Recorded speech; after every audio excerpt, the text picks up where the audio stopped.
Hey.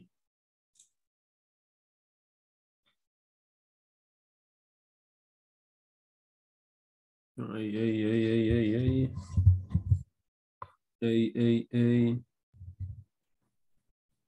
Microphone. I don't know which.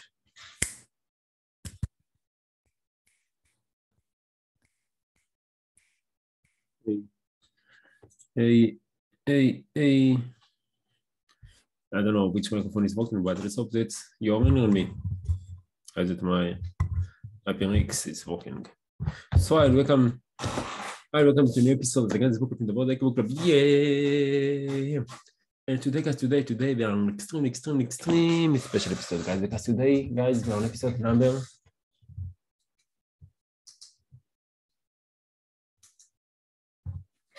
Today, guys, we are on episode number 343, guys. And yeah, guys, we are on 343. You get the savage 343. Let's can't wait to see to reach to episode 3,434. 344. Going to be really savage. You guys, if you want to check, welcome, and if you're not familiar with the channel, welcome back. My name is Zach, I'm the host. And on this podcast, and on this podcast, guys, we're working together on speaking level, and on a professional skill to stand in front of the camera to get well from the camera. I'm doing this podcast because truly believe that English is the number one tool that each one of us must acquire in order to be successful in life. And the second tool that is going to replace a lot, it's not to make well from the camera. And if you take those two skills and you combine them together, you can create content on the internet and can influence billions of people all around the world. It's highly recommended to work on those stuff, guys. And I hoping this will share with you guys my own journey, my ups and downs, my struggles, my success from the military. The life lessons that I learned, and some vampire bait me.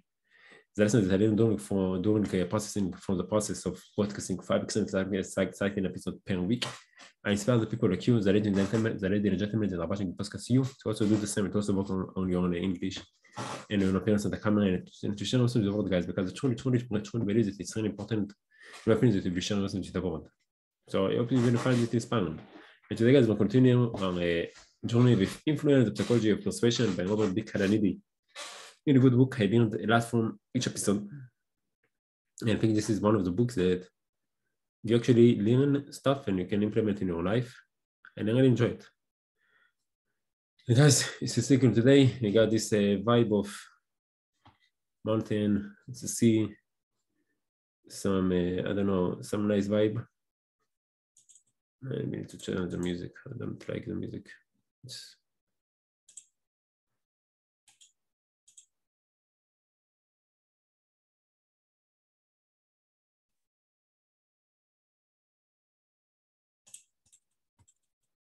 Guys, if you want to check out this background on front, and guys, you know, if you want to check out this background, you know, you can find it on 3, 2, 1. Kabam, that's right, you can find it on the good fun. And this background of the good fun analysis keep fun on 27th of February 2019, and it's downloaded already 209 times, guys. And of course, guys, we like the picture because we want to show our appreciation to the artists who made this in grand background. And guys, if you want to download the picture, you just need to choose the resolution from here. Press download. Right click on the picture.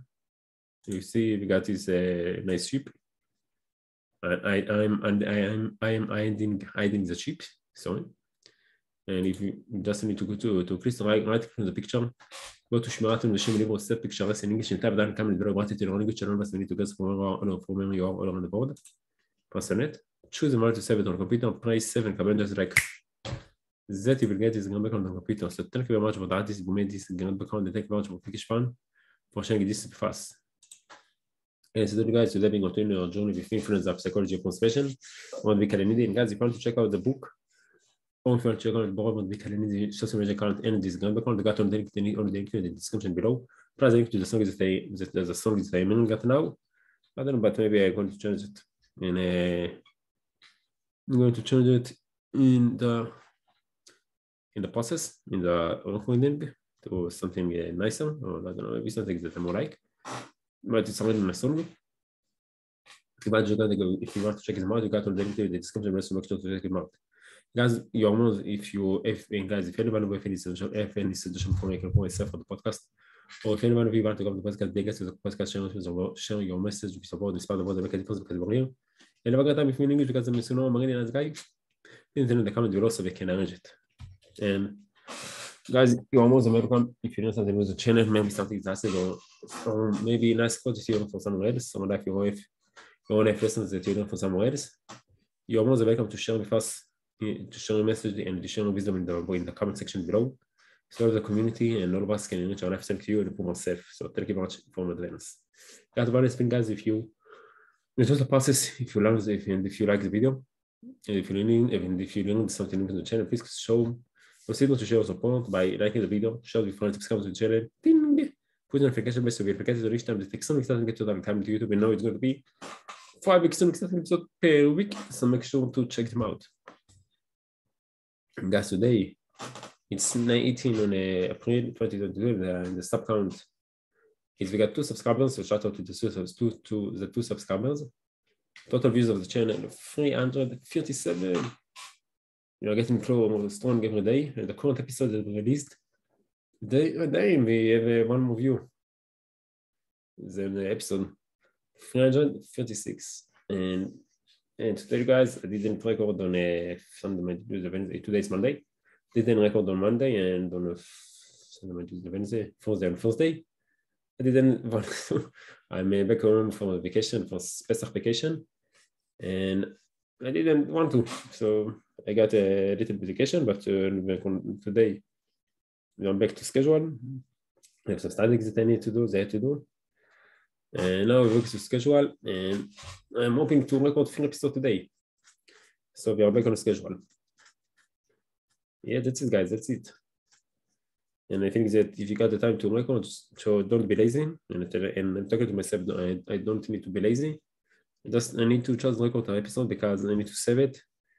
The safety net for times that I can't record. Didn't have the time to record, so I need to prepare myself to war. So guys, bottom of introduction, let's just dive right into the book.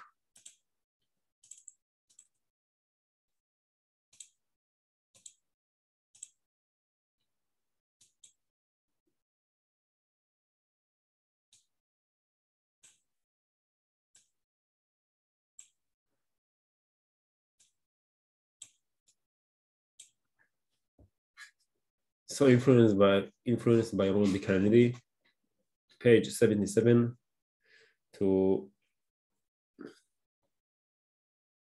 22. Read with the legend. Is give Mr. John, please. Mr. John, please. Mr. John, please. Some boy, hey, yeah. Let's go. There's another striking similarity between the institution returns rights of tribal and fraternal societies. They simply will not die. Resisting called attempts to eliminate or suppress them, such as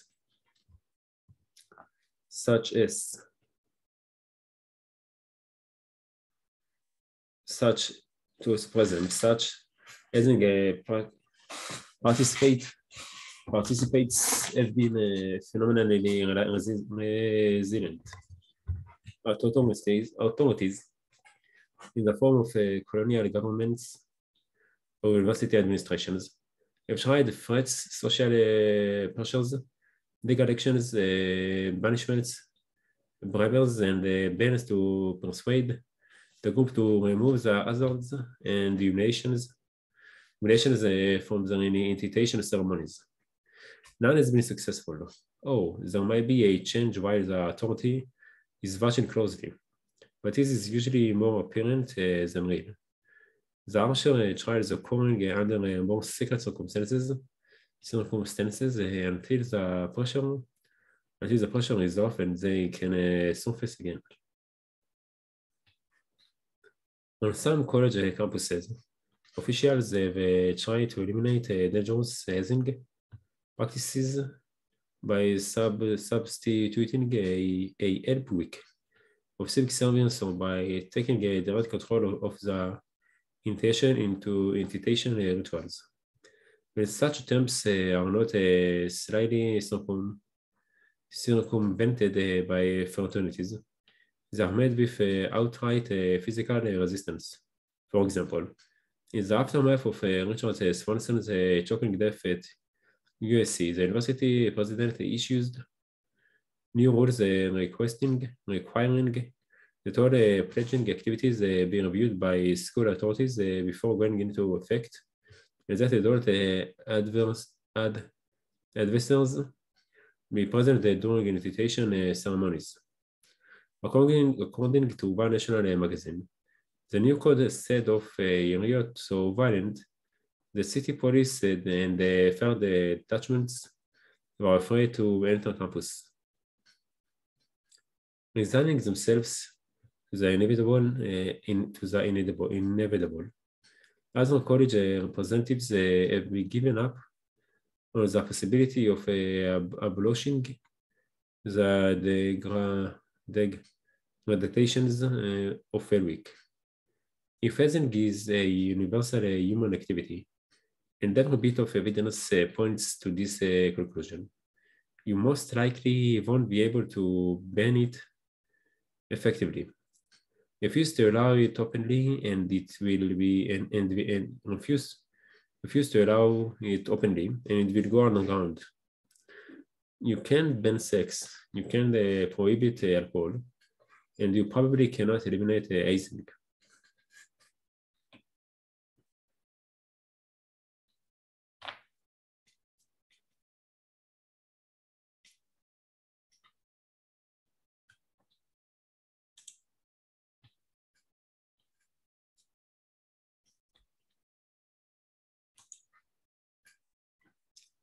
What is about hazing practices that makes them so precious to those societies? What would make the groups want to evade, undermine, or contest any effort to ban the degrading and previous features of the initiation rituals?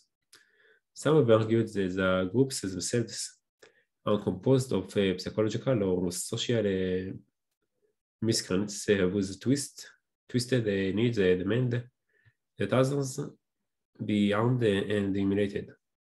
But the evidence does not support such a view. Studies done on the personality traits of fraternity members, for instance, show them to be, if anything, slightly healthier than other college students in the psychological adjustment. Similarly, fraternities are known for their willingness to engage in beneficial community projects for the general social good.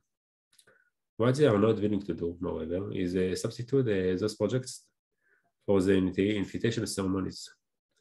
One survey at the University of Washington found that of the fraternity chapters examined, mostly the type of help week tradition, but this community service was in addition to help week. In only one case was such a service directly related to invitation procedures. The pictures that emerged of the perpetrators of hazing practices is of normal individuals who tend to be psychologically stable and socially concerned, but will become aberrantly I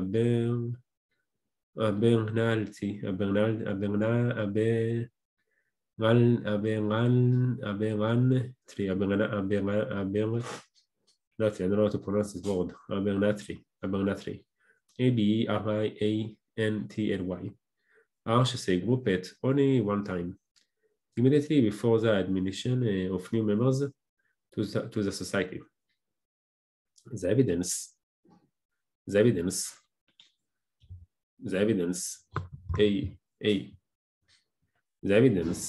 then points to the ceremony at the cool point. There must be something about it. It's rigorous, goals that is vital to the group. There must be some function to its harshness that the group will fight relentlessly to maintain. What? My own view is that the answer appeared in 1959 is the results of a study little known outside of social psychology.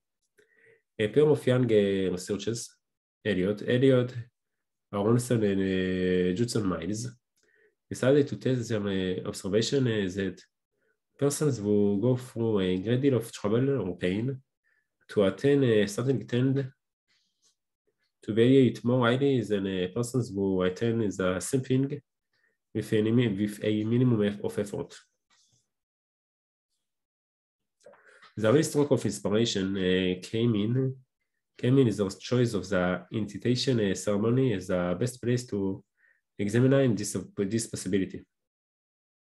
They found that college women had to endure a severely embarrassing initiation ceremony in order to gain access to a sex discussion group. Convinced themselves that their new group and its discussions were extremely valuable, even though Aronson and Miles had previously rehearsed the other group members to be as worthless and uninteresting as possible. Different quotes went through a much milder initiation ceremony or went through no initiation at all. Were decidedly less positive about the worthless new group they joined. Additional research showed the same results when codes were required to endure pain rather than embarrassment to get into a group.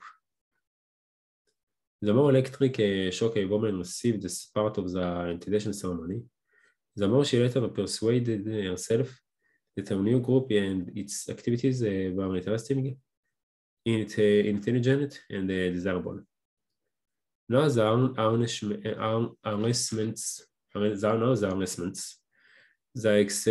exertations, even the beatings of intuition rituals begin to make sense. The Toga tribesmen watching with tears with tears. The Toga tribesmen watching with tears in his eyes. His 10-year-old son traveled through a night on the cold ground of the Yard of Mysteries. The college sophomore punctuating his night paddling of its fraternity little brother with bursts of nervous laughter. Those are not acts of sadism. They are acts of group survival. They function, oddly enough, to spur future society members to find the group more attractive and worthwhile. As long as it is the case that people like and believe in what they have struggled to get, those groups will continue to arrange effortful and troublesome intuition writers. The loyalty and dedication of those who emerge will increase to a great degree. Will increase to a great degree the chances of group cohesiveness and survival. Indeed, one study of 54 tribal cultures found that those with the most dramatic and stringent initiation ceremonies were those with the greatest group solidarity. Given Aronson and Miles' demonstration that the severity of an initiation ceremony significantly heightens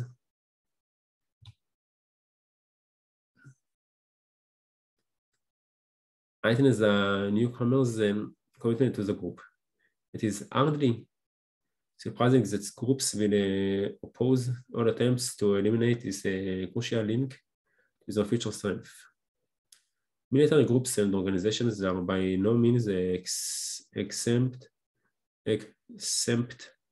from those same processes. The agonies of bootcamp initiations to the armed service are legendary. The novelty is William Styron, a former Marine, catalogs his own experiences in a language we could easily apply to the Tongass, or for that matter, to the Kappas or Betas or Alphas. The remorseless close order drill hour after hour is a burning sun, the mental and physical abuse, the imitations, the frequent sadism at the hands of drill sergeants, all the claustrophobic and terrifying insults to the spirit which can make an output like a Quantico or Paris Iceland. One of the closest things is a freeword to a concentration camp. But in his commentary, Styron does more than recount the misery of his training nightmare. He recognizes its intended outcome. There is no ex-marine of my acquaintance, regardless of what direction he might have taken spiritually or politically after those Kellogg old days, who does not view the training as a crucible out of which he emerged in some way more resilient, simply braver and better for the war, and better for the war. But why should we believe William Styron, the writer in such matters? After all, for professional storytellers, the line between truth and fiction is often blurred. Indeed, why should we believe him when he alleges that the infernal character of his military training was not only successful, it was specifically intended to create desired levels of pride and camaraderie among those who endured and survived it. At least one reason to accept this assessment comes from an unfictionalized reality. The case of West Point cadet John Edwards, who was expelled from the US Military Academy in 1988 on charges involving the unauthorizing the 12 first-year cadets' experience at the hands of upperclassmen to ensure that the newcomers can withstand the rigors of West Point training.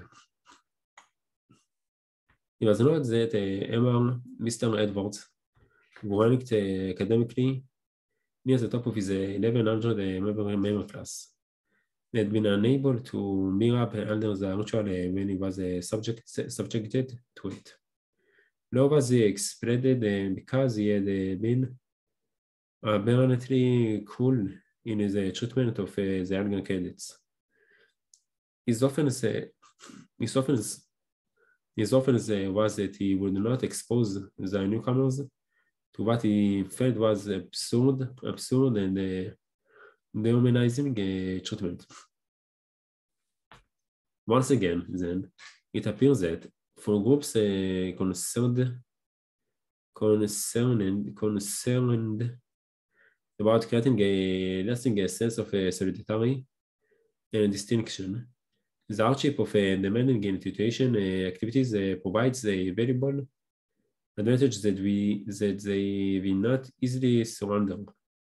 These are to inspiring members who are unwilling to take the harshness or to give it out. Title: The Inner Choice. Examination of such diverse activities as an introduction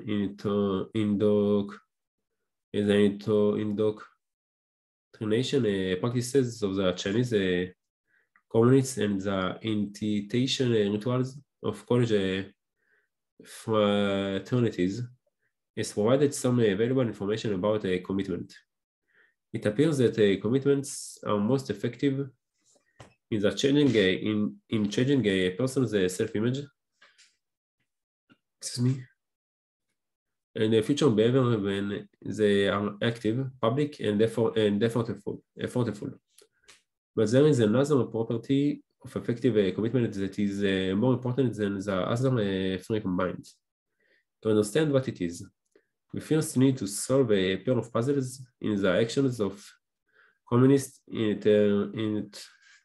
interrogators and fraternity brothers. The first puzzle comes from the refusal of fraternity chapters to allow public service activities to be part of the orientation ceremonies. We recall that one survey showed that community projects, though frequent, were nearly always separated from the membership introduction program. But why? If an effortful commitment is what fraternities are after in their invitation rights, surely they could structure enough distasteful and strenuous civic activities for the pledged. There is plenty of exoneration and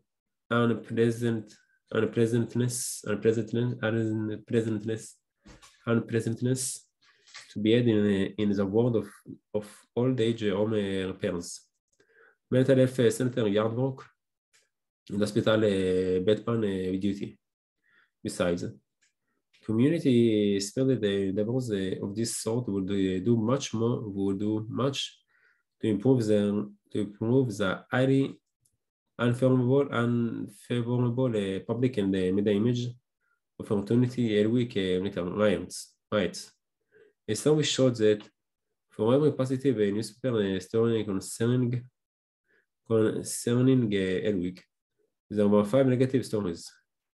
If only for public relations reasons, then fraternities should want to incorporate community service efforts into their invitation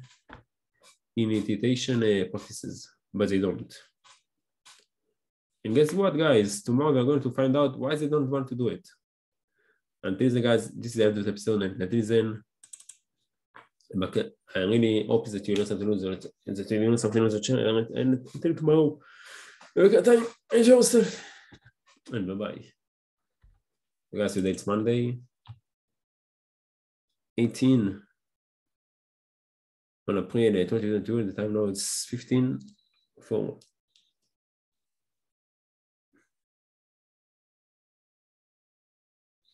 No, we need to work on 2 more episodes. So let's go, guys, let's go. יום שני, בעצם הרבה פרסים שלנו שעכשיו היא 3:04. יאללה, פסח, אנחנו לומד פסח יום שני, כי נבק בינתיים רכב חדש תתחדש, בהצלחה. וקדימה נגיד עוד 2 פרקים שפספסתי, ויאללה, לתת דברים של תורות.